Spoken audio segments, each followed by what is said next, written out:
Fooled my cheating soon-to-be ex-wife into thinking I was cheating. Then Thermo-Nuclear Shinobi ghosted and served her Christmas Day. I hope you've got some time and a snack, because this one is going to be super long, as the events that follow span from late 2019 to last week. As per the rules, all names are altered herein.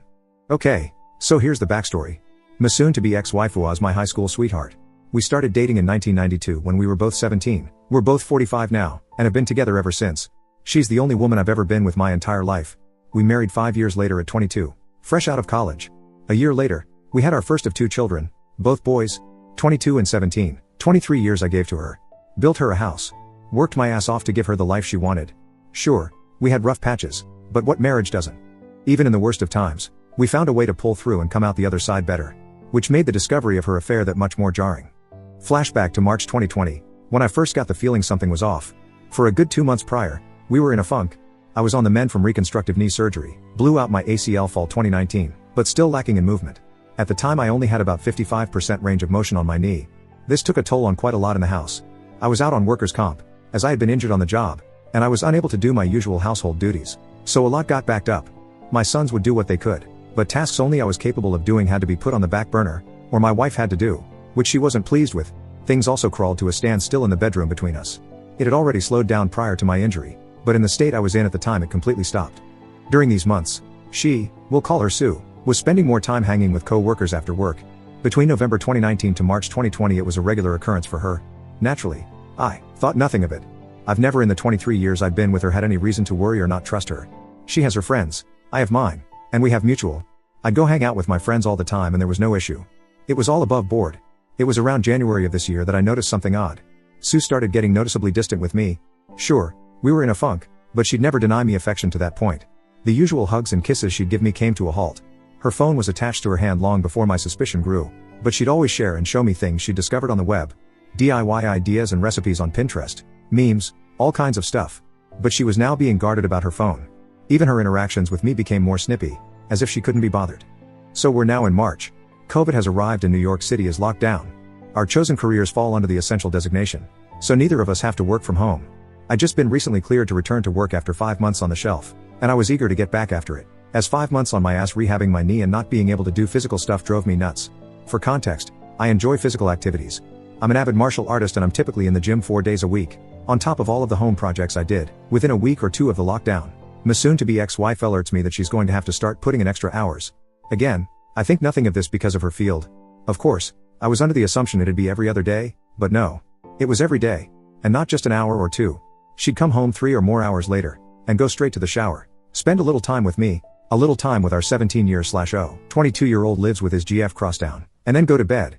As I'm able to support myself on my knee better, we started getting intimate again. But as you'd probably guess she wasn't mentally or emotionally present for it, which I noticed quickly. So by early April, the picture started getting clearer to me. All of the signs were pointing to the idea that she was having an affair.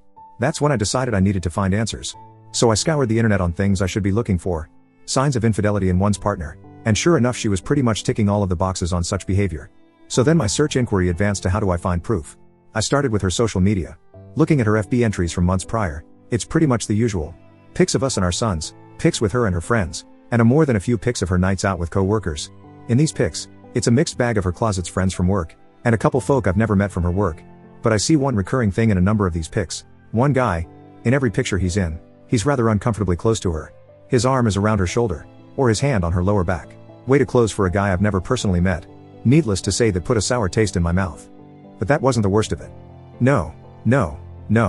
The worst was the fact that apparently, this dude is a friend of hers on FB and followers her on IG.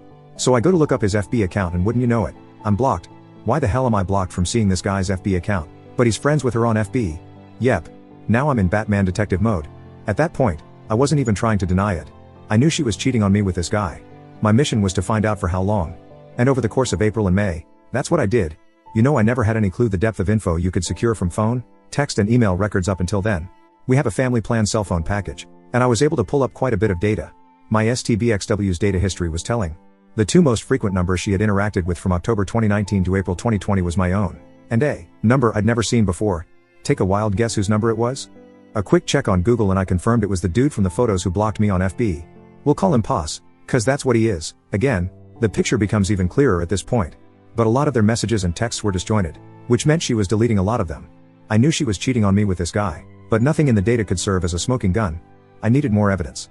It's at this point that I tell my best friend Oz what I had found. He asked me did I confront her with what I had, and I said no because I felt like it wasn't enough. That's when he told me about an app that I could download to apparently spy on her communications in real time. I won't say the name as I don't know the rules on that here. I got it installed, sync up my data plan, and waited. Within days of doing so, I finally saw it. A text string between the two of them talking about how much fun they'd had the previous night, and making plans to do it again that weekend. Boom. Gut punch.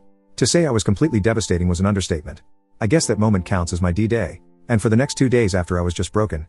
I actively distanced myself from her those 2 days immediately after D-Day, which she was noticeably shaking by. She'd try to console me and ask me what was wrong, but I'd brush it off and leave her presence. I couldn't even look at her. This woman, who I gave 23 years of my life to, who I have given everything I could and more to as a husband, and she stepped outside of our marriage for a guy just 5 years older than our eldest son. By the 3rd day, I wasn't even sad anymore. I was pissed. I contacted Oz to let him know my suspicion was confirmed, and he asked me had I confronted her yet. My answer was no, and I told him I wanted payback. I didn't want to just divorce her. I wanted to destroy her. I wanted to leave her life in shambles and effing ruin her. It was going to take time to do so, and I devised a plan. In my readings and research on infidelity, I had saw a quote that resonated with me that went the enemy of infidelity is unpredictability, or something to that ilk. That was going to be the basis of my plan. I was going to make her life hell on wheels, while also secretly planning my exit strategy. So we're now in early June, and I've still got the app installed. Pretty much every night, I'm gathering as much data as I can, seeing their back and forth messages. They're talking like it's a full-blown relationship they're in. Sexting, lovey-dovey romantic stuff, nudes, the whole effing bag. At that point I had stopped looking at any of it. I was just collecting info and cataloging on my private FPS server. Meanwhile, I start doing things out of the ordinary. I start going out at odd times. I start coming home even later than she does. In her presence, I'm on my phone a lot more than usual, and when she asks what are you up to, I just simply say just stuff and put my phone away. I'd also changed my login info on everything, so she couldn't access any of my stuff. Mind you, for our entire marriage, we'd never hid anything from each other. But right around I'm assuming the start of her affair, she'd changed her password on FB, as well as on her phone, stating she had to because of the security breaches in recent months. Yay, really nice cover for hiding your affair from your husband. Anyway, I'd clued Oz in on my plan, as well as telling my older, and only, sister and 2 more of my closest friends what was going on. These are people I trust with my life, and I swore them to secrecy. For context, Oz and I have been friends since we were kids. The other of our friends, Joey and Nina, we've known since high school. Make note of Nina, she comes into play down the road. July comes, and my soon-to-be ex-wife is in full paranoia mode. She's texting and calling me a lot more frequently now, asking me if I'm going to be home when she gets home. When am I coming home while she is and I'm not? Asking me what am I up to? The works. I can see the seed planted in her head the month prior is starting to sprout, especially in her communication with Poss. She's confiding in him her doubt and confusion, telling him that I'm getting cold and distant. The effing nerve of this woman. In the interim of these interactions with Poss, she suggests that maybe they should stop meeting up at our house because she has no idea if I'd just show up, confirming that yes, she's had this fuckwad in my home. Thanks, Sue. Poss asks her in that specific communication was she worried about me potentially cheating on her, which actually pissed her off. I can't even begin to describe the level of joy and how many laughs I got out of reading that exchange. My cheating wife arguing with her affair partner over if she's mad her husband could be cheating on her. Oh, the effing irony. Now bear in mind, I'm not hooking up with anyone.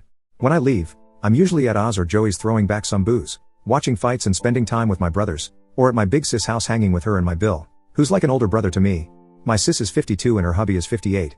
She had told him about my STBXW's infidelity, but not of my plan. Couldn't risk it as he's a bit of a blabbermouth. We'll fast forward now to October. That's when things seriously pick up. I've been in my faux affair for 3 months now, and Sue is hyper aware of the fact that I'm actively pulling away from her. It's been as long as the day I enacted my plan until the day she confronted me, October 20th, 2020, that I'd even touched her. No hugs, no kisses, no initiation of intimacy. Nothing.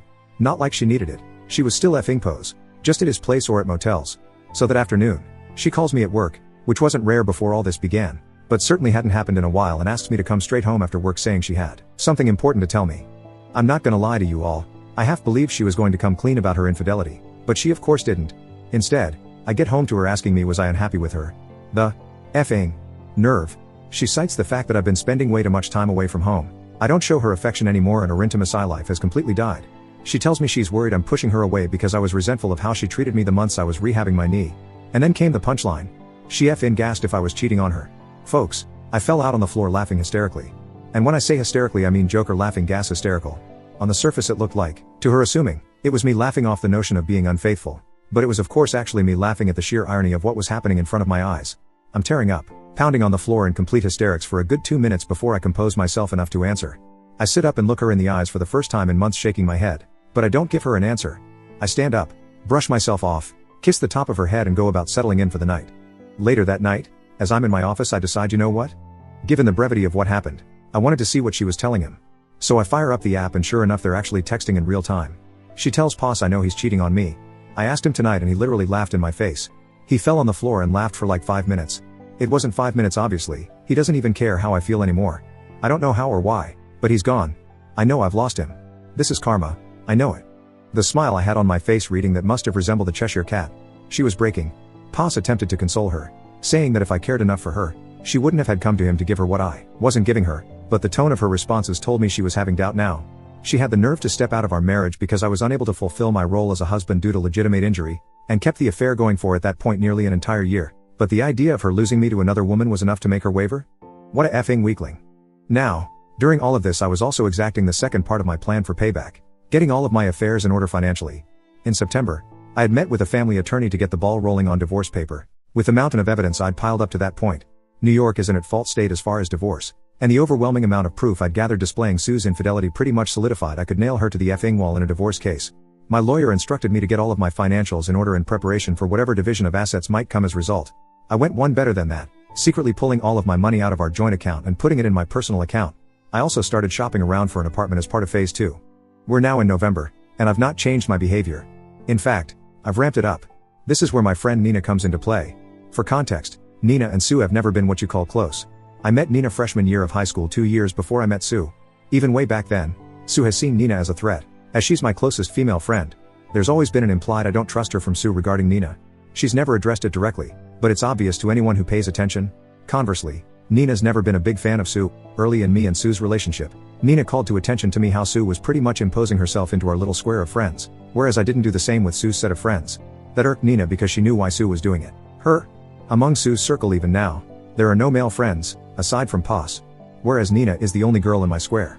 Nina had been stuck overseas due to the virus, and finally returned to NYC November 3rd. Oz, Joey and I decided we were gonna celebrate her return with a night at Joey's house for dinner and drinks. There was only 5 of us: Oz, Joey, Joey's wife, who is also Nina's sister, Nina and myself. Sticking to CDC guidelines, we take the Rona very seriously. Nina, being the evil mastermind she is, comes up with an evil idea to trigger Sue. She suggested we take some photos in the same vein of the photos I discovered of Sue and Poss months prior, and post them to my FB. And that's just what we did. It wasn't until the 5th that Sue got wind of it, as I'm guessing a few friends noticed my updates and saw how uncomfortably close I was with Nina.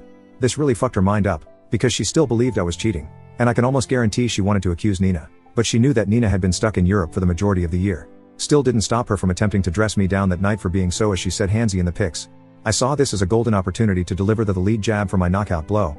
I say, so what about the pics with you and Poss from last year? He was pretty handsy in them. But did you see me get bent out of shape over it? Deer in headlights. It was the first time I even mentioned the dude's name throughout all of this. The hamster wheel in her head started reeling in real time as she tried to explain away those pics. To that point she hadn't even known I saw them. That's little I use FB. When I actually do post something it's like an event to people, which is why the pics with Nina specifically got so much traction among our circles. And explain away she did. He's that way with everyone. He's just a really friendly guy. I can see how it looks, but there's nothing there. I'm sorry if those pics hurt you. I'll delete them.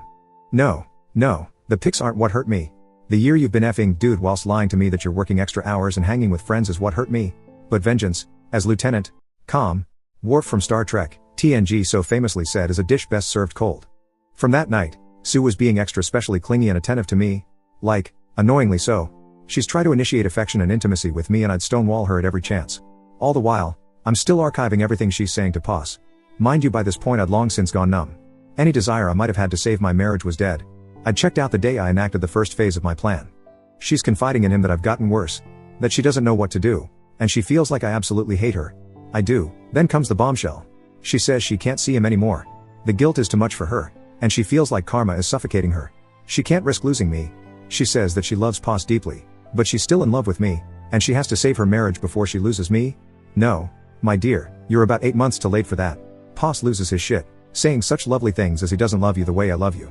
And you're making a mistake. You can't just throw me away like this. That text chain would be the last they'd have until about 3 weeks ago. Throughout the remainder of November into December, Sue is stuck in limbo. She's trying to gauge where my headspace is and is still unable to tell if I'm actually being unfaithful. Meanwhile, Poss is steadily blowing her phone up daily, but she's not responding to him. I'd see her check her phone often, but quickly put it away. Meanwhile, phase 2 of the plan was now officially complete. The divorce papers were done.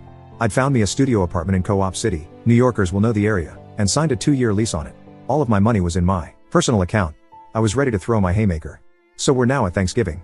My oldest and his GF were hosting a small gathering of our immediate families. So them, oldest and his GF. Oldest GF's parents, she's an only child, myself, Sue and our youngest. We have a great night. My oldest GF is studying to be a chef, and she did all the cooking herself. The girl can fucking cook, let me tell ya. As I had to keep up appearances of nothing being wrong between Sue and I initiated affection with her several times that evening. Kisses on the cheek. Cute lil hugs. Wrapping my arms around her shoulders from behind. The gestures didn't go unnoticed by her, as she reveled in it. Bear in mind, this was the first time I touched this woman since I kissed the top of her head the night she confronted me in October, so just about 2 months. Not gonna lie, I felt repulsed doing it. But I had to. I couldn't risk the plan, and me being distant to her in the face of my boys. My oldest GF and her parents would set off alarms. So my youngest decides he wants to stay over with his big bro for the night. So Sue and I head home. On the drive home, she thanks me for being so good to her, and says I don't know what you're going through, baby, but I'm here for you. I had to hold off busting out in maniacal laughter again, and responded saying, I know. I just need time. So for the first time realistically since springtime, we had intimacy at night. I figured fuck it. With what I'm about to do, may as well get some action before I delete her from my existence. I won't go into detail, but it wasn't lovemaking. When I was finished she was a lump of flesh laying there trying to figure out the direction of the truck that ran her over. No cuddling or anything after. I just got up, showered and went to go sleep in my office. To her confusion though, I used a condom. First time 2 damn decades I did. She was definitely perplexed by it, but she didn't ask questions. Sure as hell wasn't going raw in her knowing that she'd been doing so with Pos for months at that point. I wake up the next day and check my handy dandy spy app, and for the first time in weeks, she responded to Pos. Dude went full novella. He professed his love for her. Said she was wasting her time trying to rekindle a flame in me that died. That she'd been in a prison with me for 23 years and deserved to experience the love and affection of a man who would cherish her. Mind you, this dude is 27 fucking years old. 5 years older than our oldest son. And he's that sprung on a 45-year/0 married mother of 2? What a grade A, high quality simp. She chose to blow up our marriage and destroy the home we'd built for this dude. Pretty boy with a soft side? Ha. She responded saying pretty much the same thing she said when last they talked. That she loves him, and enjoyed their time together, but she can't lose me. I'm still the love of her life, but she'll always have a place for him in her heart. That they can still be friends if he chooses, but the physical relationship between them is over. He begged her to see him one last time that week, and yep, you guessed it, she said yes. One more for the road, right? Who am I to say anything? That's what I did to her the previous night. Of course I added all of that to the archive I'd compiled. December 4th is when phase 3, the final phase of Operation Shinobi Ghost started. The divorce papers were in hand. My new place or residence was set up. Now I had to slowly start moving me stuff out of the house. But first, I had to break the news to my boys. I called my oldest to the house that Friday night, had them join me in my office, and laid everything on that table. Not the specifics, but that their mother had been cheating on me for over a year, and I was going to be filing for divorce soon. My 17-year-old was especially shaken up by this, because he himself had recently experienced his first taste of infidelity. Yep, his first GF had cheated on him just 4 months prior. Seeing his heart broken a second time at the idea that his own mother was capable of doing this hit him hard. My oldest took it a lot better, and suggested taking his brother in to live with him until this blows over, to which I agreed. We packed up some of his stuff, and he asked me was I gonna be okay. I told him yes, son, I'm going to be alright, and so are you. We're going to be alright, I promise. And then they were off. The hardest part was now over, and it was now time to arm the nukes. Over the next few weeks, day by day Oz would help me get a little of my most sensitive stuff out of the house. Gave him a list of all of the definite stuff to grab while Sue and I were at work and left him the spare key. This was all stuff Sue wouldn't notice was missing unless you told her it was gone. I'd also gotten a new phone and phone number, and told everyone who needed to know, Oz, Joey, Nina, my boys, Big Sis and my mother, my new contact info. Meanwhile, I'm keeping up the rows with Sue and she's none the wiser. Trickling bits and pieces of affection to her just to keep her off of the trail, whilst she's still in contact with Pos. Not to the extent that they've been prior, but there's still an emotional thing happening. The fog is faint, but it's still there. All the while, I gather everything. And I do mean everything. Every bit of data I've archived since I started the plan. Call logs, texts, pics, emails, everything, and start making printouts. Folks, I must have spent over $1,500 on Staples supplies. Printer ink, paper, binders, the works. And I cataloged everything in order, from the beginning of the affair until that last bit 2 weeks ago, December 16th in the binders. 14 of them. I then put each one in a box, and gift wrapped each, addressing them to various people. My mother, my father passed 7 years ago, her parents, her 2 sisters, her brother, her HR department. Did I forget to mention Pos works for the same company? And there's an expressed rule against inter-company relationships because of the nature of what she does. Several of her friends, Poss and Poss's parents, lugged all of those fuckers to the post office and shipped them all out December 16th. ETA for delivery, December 24th. Perfect. So we're now at Christmas Eve. Sue comes home around the usual time. No idea if she'd seen Poss. I'd stopped tracking her on the app the 18th. Figure I'd gotten all the mileage I needed from it. As per usual, she showers, hangs out with me a bit. I blow her back out on the living room couch. I know, I'm effing gasshole, and she turns in for the night. The final phase was upon me at long last. The nuke I'd been arming since June was finally about to launch. In the middle of the night, I woke up and wrapped up one of the 3 remaining binders, with the divorce papers taped to the inside cover, and set it on my side of the bed with a note that said Merry Christmas on it. Next to it I left my old phone, and the business card of my lawyer. I packed up the remainder of my most needed items, enough to fill 2 backpacks, and I left my home, that I spent 23 years in, for the last time. That, my friends, was 1 week ago. To Sue I am completely off the grid, gone, shadow ghosted. She's blocked on FB, but still hasn't blocked me for some reason. So I'm keeping tabs on the fallout. It's absolutely glorious. My packages have reached everyone I sent them out to, and Sue is getting crucified. Her youngest sister completely dressed her down. Both of her parents have condemned her. My mom absolutely destroyed her. Like holy shit, I know my mom has a mean streak, but the things she called Sue are unfucking holy. She's been frantically trying to find out if anyone knows where I am, but those that do, aren't saying a word. All over her FB feed she's desperately trying to reach me, because I'm guessing she knows I'm likely looking. But I'm not saying effing word to her without my lawyer present. That'll be the next time I share oxygen with her. She's got no way of spinning the narrative to paint me as the bad guy, because I've exposed her to everyone who matters to her. And from what a mutual friend who works in the same company as her, she and Poss apparently are being put on administrative leave as of tomorrow. So yay, chances are she'll be going into 2021 unemployed. As for the final 2 binders, well, one has been turned over to my lawyer as my final bit of evidence for my impending divorce, and the last one I put in my storage unit to be burned in Joey's fire pit when the divorce is final. Do I feel guilty about this? No. Not even in the slightest. 23 years I did right by this woman. I gave her the home she wanted. I gave her the family she wanted. I gave her the life I felt we both deserved. And I loved her unconditionally. Never have I faltered. Never have I strayed. Never have I even entertained the notion of breaking my vows. When an issue came up that I felt was affecting our marriage, I came to her and told her, and we sorted it out as best we could. She opted to find comfort in another man's bed. Rather than come to me and say she was unhappy with her intimacy life at the time, she decided to step out with a young punk who gave her the tingles. So no, I have no sympathy for what I did, or for her. She can burn in hell for all I care. The most I stand to lose is my house, a car and maybe a couple $100 a month in alimony. But seeing as the divorce is filed under the statute of adultery and NYS is at fault, that might get waived with the insurmountable amount of evidence I've provided. As far as I'm concerned, she's dead to me and I'm never looking back. Quick edit, NYS is not fully at fault. Under certain circumstances a divorce can be filed at fault, of which my lawyer has informed me my case falls under.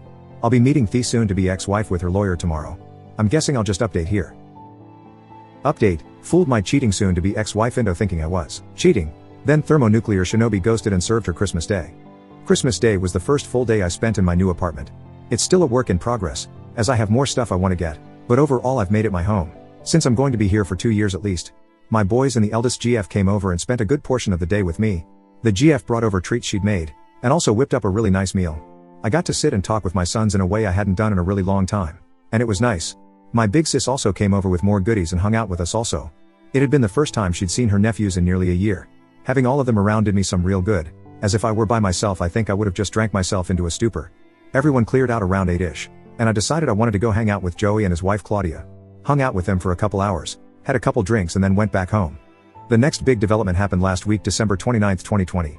Around midday I get a text from Nina asking if I was busy that night. I of course wasn't, so we agreed to meet up after I got off of work. She shows up and we go to a diner not far from where I work.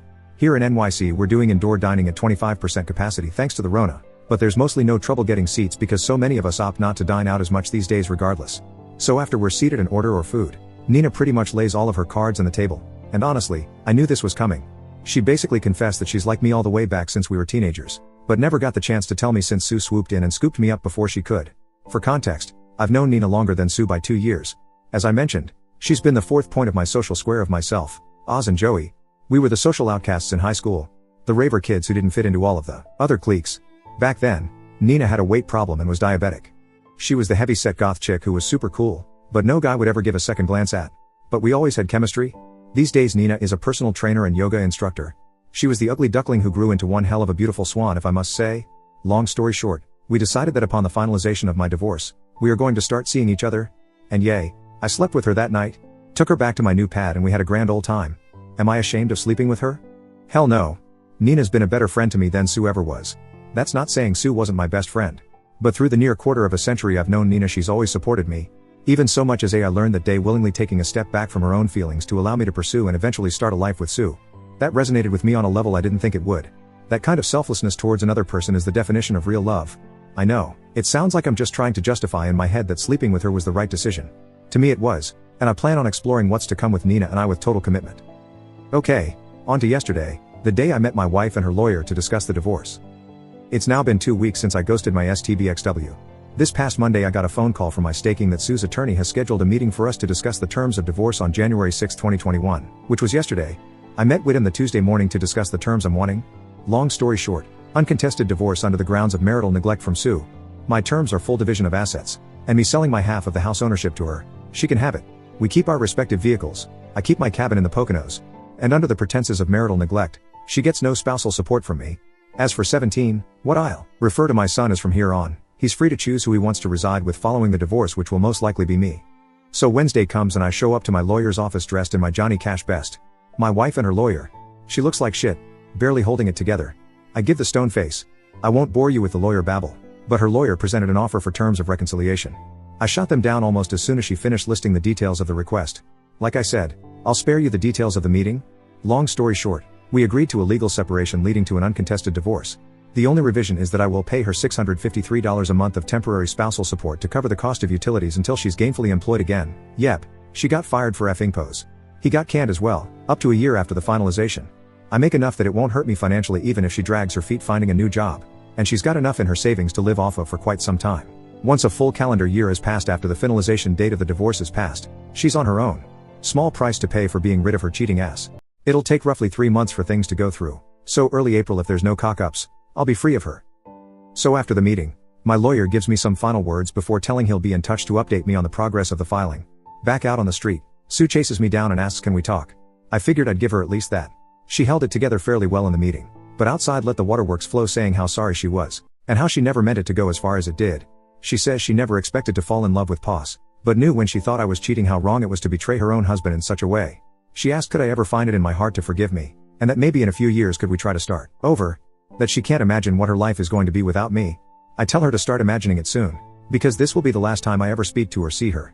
I tell her that 17 is almost a man, and old enough to make his own choices as to his own future. I say that I gave her half of my life, and every ounce of love I had unconditionally, and she in her own words fell in love with another man. That there is absolutely no chance of me ever forgiving her.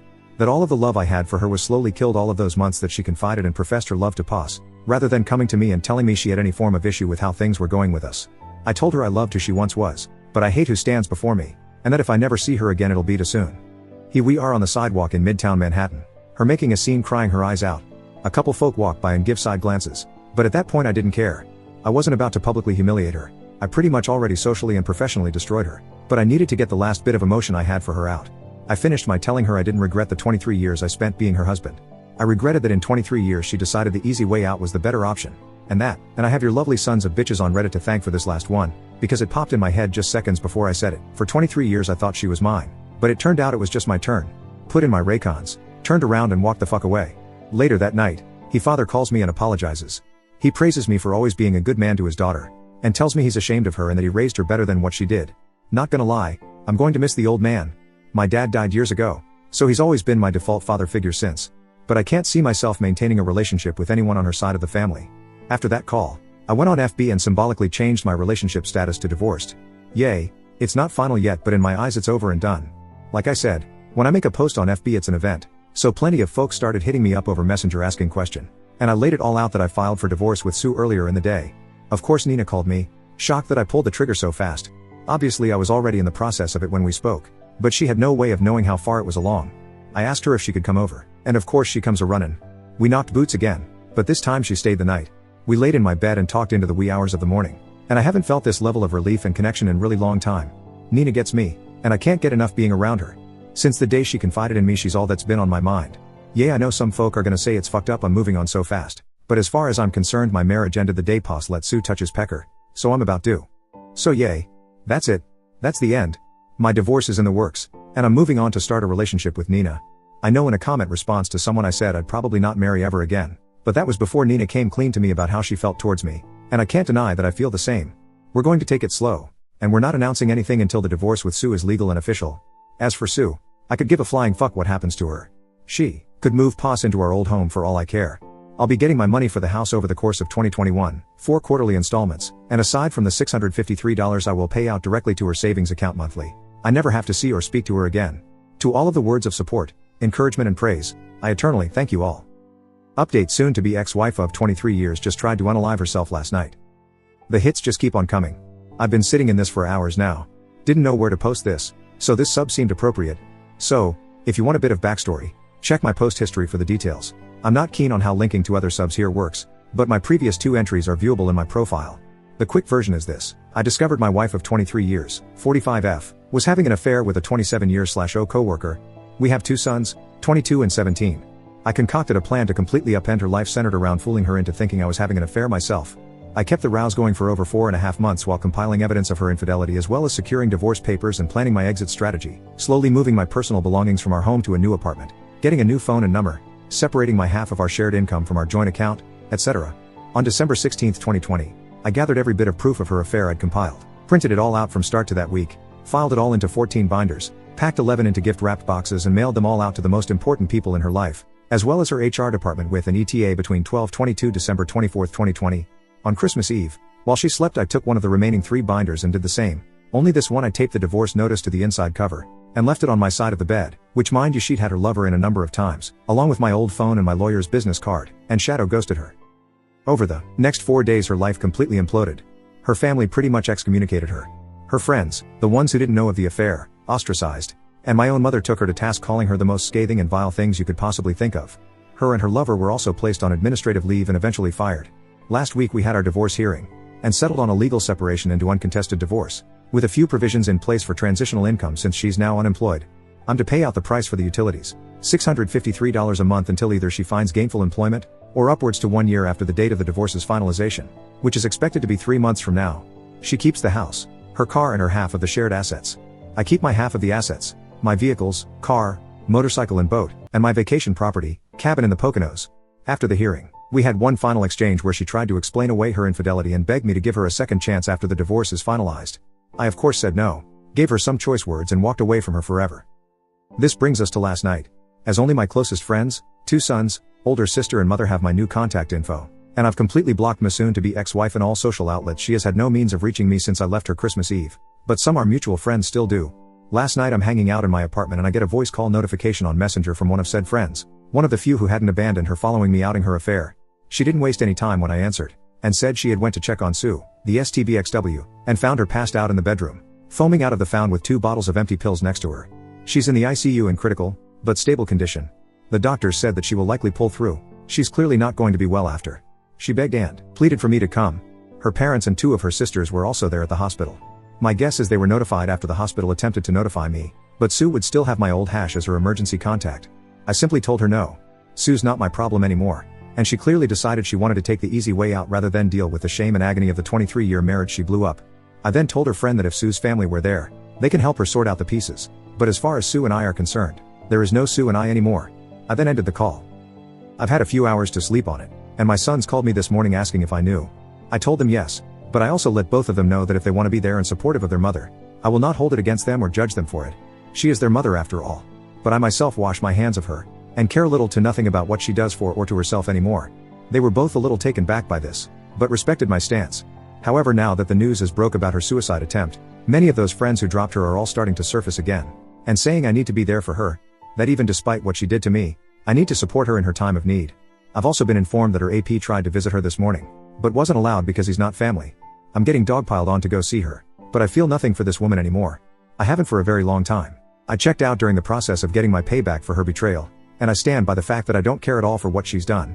In fact, it makes me hate her even more. She's the one who was unfaithful.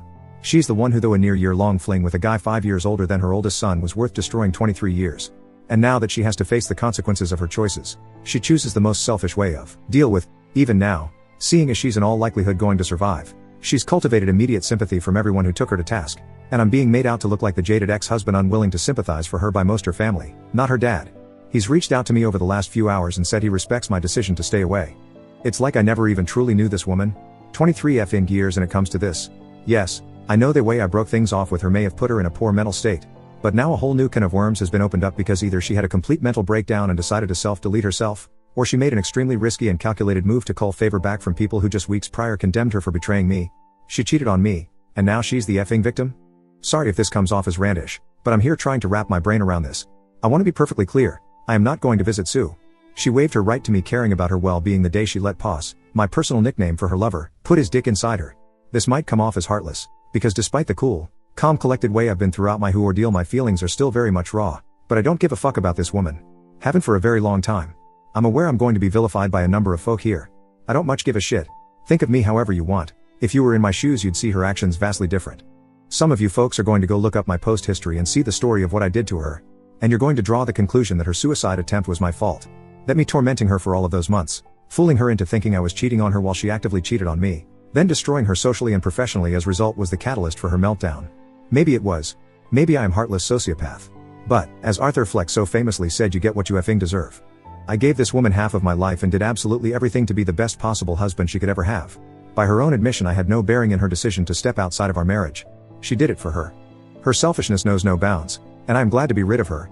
If it makes me the bad guy because I will not go see her and never plan on interacting with her ever again, so be it. I hold true to my damn convictions. She made the choice to betray me. She made the choice to put her needs above the needs of our marriage. So now it's my turn to choose to me over everything else. She can rot in the darkest pit of hell for all I care. Let everyone else help her fix her. My obligation to ever care about her well-being ended the day we signed the separation agreement. I just needed to get this off of my chest. If you're going to cast judgment on me for feeling how I feel, save it. Like I said above, after 23 years and 2 children, I never really knew this woman after all. I have no sympathy for her, and I never will. Let her effing rot. Quick update, I've been informed by Sue's dad that she's been moved from the ICU to the mental health wing. Doctors are still monitoring her mental state. She's conscious and cognitive again, but obviously lethargic. Her father told me she asked did I come to see her, and he said no and she shut down after. He respectfully said any further news he'll share only if I inquire, because he understands the headspace I'm in. Also, I've scheduled counseling for 17. The first consultation is this coming Monday. Update, aftermath of STBXW's unaliving attempt. I'm writing this here as a form of therapy. A way to get my thoughts out in a pragmatic way. Today, against everything I said in my previous posts and comments, I went to go see Sue. She's been out of the hospital 4 days now, and believe it or not it was Nina who convinced me I need to see her. She said the only way I'd let go of the contempt I feel for her is to see her one last time, in her weakened state. So around 6 p.m., I called her for the first time since I served her. Her hello wasn't the bright and bubbly hello I'd known for over 2 decades. Her voice was hoarse and weak. The moment she heard my voice she immediately began crying. Took almost 3 minutes for her to regain composure enough to talk again. Before she could say anything, I told her I was coming to see her within the by 8 p.m., and she agreed. It's about an hour and a half from Co-op City, where my new apartment is, to my old home. So I grabbed a bite to eat from the local pizzeria and started on my way there. I got there about 7:47 p.m., and she was already at the door before I pulled into the driveway. As I came near, I could see the toll her actions had taken on her. She was noticeably thinner. The unhealthy kind of thin. As a whole, she looked like the Walking Dead. First thing she does is try to come in for a hug, and I stop her cold. She got the hint that I wasn't there to console her, and backed off immediately. We go inside and sit in the living room. Almost immediately Sue tells me she wants to come clean. About everything. She tells me she couldn't live with the guilt of what she did to me and the boys. From the day we signed the separation agreement, she went into a downward spiral of guilty and agony that led her to her suicide attempt. Her friend, the one that called me from the hospital, had noticed her behavior and started coming over to check in on her. She said the doctors told her had she not been found just an hour more, she would have succeeded. She admitted to failing me as a wife. That her falling for Poss was wrong, as was her choice not to pull back when she knew she was getting too deep. She also apologized for sharing the many intimate details of our marriage and speaking ill of me to him. That she never imagined herself being the kind of person who was capable of doing that, but she was. She said she believed in her head that she was doing the right thing, but ultimately when she thought I was cheating it all hit her like a ton of bricks. The feeling of betrayal was suffocating, and she had to get out of as soon as possible, but it was obviously too late by then. She then asked me at what point did I stop caring, to which I said the night she confronted me with the notion of me cheating with the fervor that did, knowing full well she'd been effing posed for months at that point. I lost all respect for her and it steeled my resolve to enact my plan. She told me that when she woke up Christmas morning and found the gift I left she was over the moon, until she opened it. That when she realized what it was, and how much I had known, she literally went mad, and hasn't set foot in our bedroom since. She was frantically trying to find if anyone knew where I was, but when she went on FB to ask, she started getting thrashed by friends and family about what she had done, but had no idea how everyone knew so fast. That's when I told her about the other binders. The look of shock on her face was priceless. It all dawned her that I did this to her. Everything she's gone through, Her friends turning on her family shaming her, and yes, even her losing her job was my doing. She just fell silent and shut down after that. I took the time to go use the bathroom then, and it was in shambles. The mirror was broken, her skincare products were all over the place, and the tub looked like it hadn't been cleaned since they took her to the hospital. When I came back out to the living room, she has her face in her hands weeping, and I can honestly say I felt nothing. No more anger, no more rage, and absolutely not a shred of pity. They say the opposite of love is indifference. Looking at her, that's all I felt. She looks up at me and says I fucked everything up. I ruined us, and I have no idea what to do. I can't do this by myself. I tell her, she's got her family, her friend who found her, and our sons. But she doesn't have me. She never will, ever again. I tell her I came to give her closure from the ordeal she just subjected herself to. But the moment I walk out that door, I'm never looking back. So the topic of pos comes up not long after. She tells me he reached out to her 2 days ago. They talked for a couple hours and it ended with her telling him he needs to move on with his life. Find a younger woman and forget she exists. The remainder of the convo was Sue apologizing for he betraying me and asking again, was this really the end? I look her dead in the eyes with no hesitation and say yes. It's been over long before I served the divorce notice on Christmas. I felt that was my cue to depart. No words were said, because what more could be said? I left her sitting on the couch, closed the door behind me, got in my car and drove home. It's 2:56 a.m. as I'm typing this. I needed to get this out while it's fresh in my head. This is it. The saga of Sue is done. 17 and I are both scheduled for counseling in the coming weeks.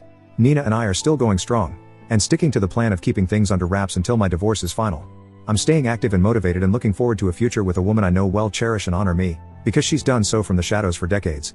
It's time for me to focus on the life ahead of me, so this will probably be the last time I post for a while. Maybe I'll come back with an update when the divorce is official. To everyone who has sent me words of encouragement and well wishes, thank you.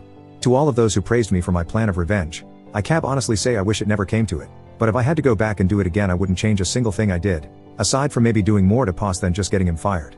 And to the one guy who harassed me saying I deserved it because I raped my wife, you're effing delusional and get fucked, you tag nut. Hopping my green ass on out of here.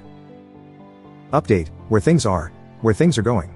Anyway, it's been just over 2 months to the day I served my wife divorce papers, and a month since my last update, which I said was likely going to be my final one, but a lot has gone down since that post.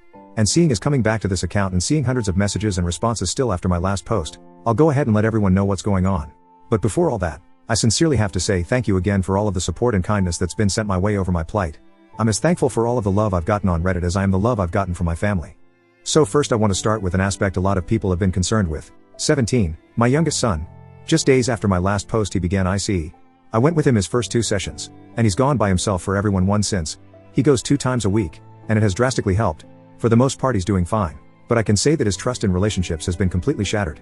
The lasting effects of his own experience with infidelity, coupled with his mother's actions of cheating and her attempted suicide, has left a pretty big scar that I think may take decades to heal. I come to find out his experience was even worse than he let on. He actually caught his ex-GF making out with a guy he thought was a friend, but it turned out was only getting buddy-buddy with him to get to her. He never told me this aspect of his breakup. My heart breaks for my son to have had to experience this at such a pivotal point of his formative years. You do all you can to protect your children, but then life goes ahead and says no. He's decided he's going to stick to IC for the long term, and I have told him if ever he needs to talk to me about anything, nothing is out of bounds. Next up there's my IC. It's safe to say if you've read the bulk of my entries I have a bit of an anger problem. Which is strange because I've always been a reserved, controlled and stoic man. But this whole experience evidently woke a sleeping dragon in me that's a pure fire breather. I've talked about everything with my therapist. And when I say everything I mean everything. When I explained to him the extent of what I did to my ex, he was both impressed and appalled. Not the reaction I was expecting. Apparently I display sociopathic tendencies when provoked, which doesn't surprise me at all given everything I did. My sessions are not so much dramatic, they're more so organizational. Unpacking all of the things going on in my head regarding the implosion of my marriage, and trying to find balance. Now for the elephant in the room, Nina. I have no idea where I'd be without this woman. Never did I ever expect to have such a caring, empathetic, nurturing woman by my side to carry me through all of this. We are still very much going strong, and try as we have to keep our ongoing relationship under wraps. It's pretty much out of the bag within our group. She just gets me. She always has since we were teens. And since she knows the pain of having the person you've invested your life into being with cheat on you as well, she does all she can to help me cope with my feelings. We split time between staying at her place and my own. The discussion has come up about moving in with each other, but her 5-year-old puts a kibosh on that idea. My place isn't big enough for 3 people, and I'm locked into my lease until 2022, so for now we'll keep splitting time between. When her daughter is away with her father, Nina's at my place. When she has her daughter, I'm at hers. Speaking of her daughter, I absolutely adore her and she's taken a shining to me. I wish I could find the words to truly put into perspective how important Nina has been to me through all of this. If you haven't taken the time to read my previous entries, Nina has secretly been in love with me since we were sophomore in high school. But she was an ugly duckling back then who thought she had no chance with me. She actively sat by and watched me chase after, date and marry my soon-to-be ex-wife Sue, knowing how she felt. Well over 25 years she held this secret until a week after I had my divorce hearing, where we met for food and she laid everything on the table. I consider myself lucky to have her in my life. We constantly talk about what the future holds between us. As we've both been burned by marriage, we're definitely not going that route, but we have discussed a civil union. We'll probably wait a little while before going that route, but it's pretty much decided between the two of us that we are it for each other. Last but not least, the soon-to-be ex-wife Sue. What I have to tell everyone about here is that, well, there's nothing to tell you. After the final time I spoke to her after her attempted suicide, I've gone 100% NC with. I have no idea how or what she's doing, and I don't care to ever know. As far as I'm concerned, she's dead to me. That's really about it for the most part. Life goes on. It's March 2nd as of me typing this, so there's just one more month to go regarding the filing going through. By this time next month, I'll be a free man officially. And I'm counting down the days I can finally and truly begin the next chapter of my life.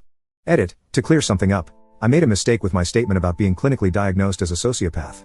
I assumed because my therapist said I display sociopathic tendencies when provoked that it was a clinical diagnosis. It wasn't. It was just his professional observation. Also, my oldest son 22 has no true intent to do harm to Pos. He said what he said out of anger. Update, the end and farewell. On April 13th, just 1 month ago, Sue officially became my ex-wife. I was initially told by my lawyer that it would go through on the 18th, but due in part to things here in NYC starting to open up with the lowering of COVID cases, it was pushed through a few days earlier. My lawyer Jeff gave me a call on April 12th and asked me to come see him the following day. When I did, he handed me the finalization notice and shook my hand. I couldn't just leave it at that, so I went in and gave him a hug and thanked him for all he'd done for me. On my way home, all I could do was just replay mental movies of everything. The last 24 years of my life. All of the memories. All of the history. When I stepped into my apartment it finally happened. I hit the floor and all the emotion that has been compressed in me came pouring out. I haven't cried like that in ages. But it wasn't a sad cry. Not by any means. My soul felt like it had been set free after being held in the deepest, darkest abyss. The phone call I made that night was to 22. I kept it short and sweet, saying that it's finalized and his mother and I are no longer married as to that day. He asked how I felt. I'm sure he could tell in my voice I'd been crying, and I told him I was fine. 17 got on the phone next and we spoke for nearly 90 minutes. 22 and his fiancée have been doing a great job looking after him. And he's still, like myself, going to therapy. I won't go into detail about what we spoke of, but I will say there's still a lot of work to be done specifically with his view of relationship. Nina came to see me later that night as she always does, and obviously I gave her the news. She just wrapped her arms around my waist and held tight as yes. I cried again. Once I was able to compose myself again, Nina told me no matter what, she will never betray me and loves me with all her heart. And I know every word of it is true. I might catch some flack for saying this as I don't regret the life I built with Sue. And despite all she did give me 2 strong sons, but it's clear to me now I picked the wrong woman. Nina in the last 4.5 months has given so much and asked nothing in return. All she asks of me is to be there for her. I don't want to drone on about her for too long, but she truly is my hero. There's also some other interesting events that came to pass following the divorce finalization. Case in point, Pos actually reached out to me. Yes, he actually sent me a message here on Reddit. Turns out he saw the story when it blew up on YouTube, and immediately recognized that it. Before anyone asks, no, I will not be revealing what his Reddit username is. I think I've made the kids suffer enough. The first thing he did was apologize for his hand in all of this. He gave me a rundown of what the results of the binder I sent his mother did. Essentially, he's been excommunicated from his family. His mother, as I learned when I was planning out my payback, is a devout Catholic woman. The in church 3 days a week nomini patri spiritu sancti type of devout. So her views on marriage are sacred. And learning that her son just broke up a marriage that was almost a quarter-century long sent her into a rage. She kicked him out that very day, and within the week when his employer got the binder I sent to them, he was fired as well. He's been couch hopping and trying to find a new job ever since. He claimed he wanted to reach out to me on social media, you know, all of the places he blocked me when he was effing Sue, but admits he was afraid because in his word if I was able to find him before, I could find him again. I admit I could have went all in on destroying this kid, but I didn't. I asked him when was the last time he saw Sue, and he said he hadn't seen her in months. The last time he had talked to her, Sue told him to forget about her and move on with his life. Which I recall Sue saying the last time I had spoke to her. So at the very least she wasn't lying about that. I asked a few more questions and the kid was surprisingly forthcoming. I guess he was looking for some kind of penance for the chaos he'd brought upon himself. A lot of what he said mirrored info I'd gleaned from text documentation I gathered. I didn't do much responding. I just asked and he answered. Convo went on for 20 or so minutes before he said again how sorry he was. And that's when I hit him with this. Copy/paste from the convo. You're a 27-year/oh man who has to live the rest of your life knowing that your own mother now loathes you for breaking up a marriage that was almost as long as how long you've been breathing. I know you've messaged me because karma is eating at you, but I won't give you closer. When I was 27 I was building a legacy. Right now you're a homeless, jobless homewrecker. If you're smart you'll learn from this lesson. If you're not you'll stay a fuck up until you're my age, assuming you make it that far. I'd wish you luck, but you don't need luck. You need to get your shit in order. With that, I ended the convo and blocked him. Not the kind of closure he was looking for obviously. And I could have been a lot more hostile. But I think those words will haunt him enough as is. The next major event is that as of May 4th, 2021, Nina is now Nina_defrog. Over the last 2 months, we have had long discussion as to where we want things to go between us. Nina made it abundantly clear that she has no intentions of ever being with anyone else but me, and she wants my namesake. She wants to be my wife, and wants me to adopt her daughter, we'll call her Anna, as my own. As I've made mention of in the past, I adore this kid. She's 6 now, birthday was last month, and she idolizes me. I'm the first father figure she's had since her bio dad pretty much cut out on them when she was 4. And Nina's made a practice of not introducing any man she's been involved with since her divorce in Anna's life unless they had staying power. Needless to say I have staying power, and experience raising children. And speaking of, Anna and 17 are like 2 peas in a pod. The big bro/lil sis dynamic between them in both stunning and adorable. 17's really clung on to Anna and her revels in it. Had a talk to my therapist about it, and he said it's definitely a good sign. 17 sees innocence he wants to protect in Anna even though his innocence has been shattered. So, we decided last Monday to go to City Hall and pull the trigger. Took 24 hours to get the marriage license, and the reveal was the most uneventful reveal ever conceived. Oz made mention as if no one didn't see this coming, and Big Sis said now placing bets on when the now expecting post goes up. We thought we were keeping our relationship under wraps all these months, but pretty much everyone figured it out already. So yay, that was kinda hilarious. Some people are going to say it was too soon. And yes, I said in past comment responses that I'm never getting married again, but that was all before the true dynamic between Nina and I manifested. This woman has professed her undying, unconditional love for me. She has laid in my arms and cried saying how happy she is, and how she never in a million years imagined she'd ever have the chance to be with me. She's gone in painstaking detail about how she's felt about me the past 25 years, and how even while she was married she lamented the notion that Sue won. And I honestly had no idea how deep that rabbit hole went. She even went as far as saying there were times where she herself had thoughts of having an affair with me popped into her head, but she could never be that kind of person. And even so, through all of the years I've known her she has given me so much and asked so little in return. Even the woman I married and had 2 children with has never shown the amount of love to me that Nina has. I'd be a fool not to give her my name. So now, she has it. And we're in the early stages of paperwork for me adopting Anna. And finally, there's Sue. I've not spoken to her since the last time I visited our marital home, which is going on 4 months ago. But mutual friends, the ones that are left, do send me updates from time to time. Through one of those friends, a realtor, I know that she sold the house and he gave her a job as a clerical assistant in his firm, and in doing so waived the assisted payments I had to fork over as a result of her unemployment. She now lives in a small apartment close by his office, which he also helped set her up in. She's functioning, but a shell of the woman she was. She's barely gained weight and keeps to herself. She comes in, does her work and doesn't socialize with anyone but him. Likely because her socializing with people from work is where this whole thing started. Last update I got on her was at the end of March, where I thanked him for looking out for her, but told him I don't need any more updates. She's no longer my problem. I'm almost certain she knows about Nina and I, as some of those surviving mutual friends have commented about us. As 17 is a year away from being a legal adult, I have no reason to ever speak to her again. And I won't. And that's that. My journey of betrayal, revenge, attempted suicide and mental agony is over. I'll field questions and perhaps a few comments, but ultimately after this, I'm fading back into the swamp to live with my new frog wife and her little tadpole. Sincerely, to the literal thousands of people who have given me advice, well wishes and praise through all of this. Thank you. Being able to share my story and help others going through the ordeal of infidelity has humbled and blessed me. To the new friends I've actually made here on Reddit, I love you all. Never would I ever have guessed I'd find such wonderful people in a place where admittedly not so wonderful things can be said. Keep it green and keep it classy, Reddit.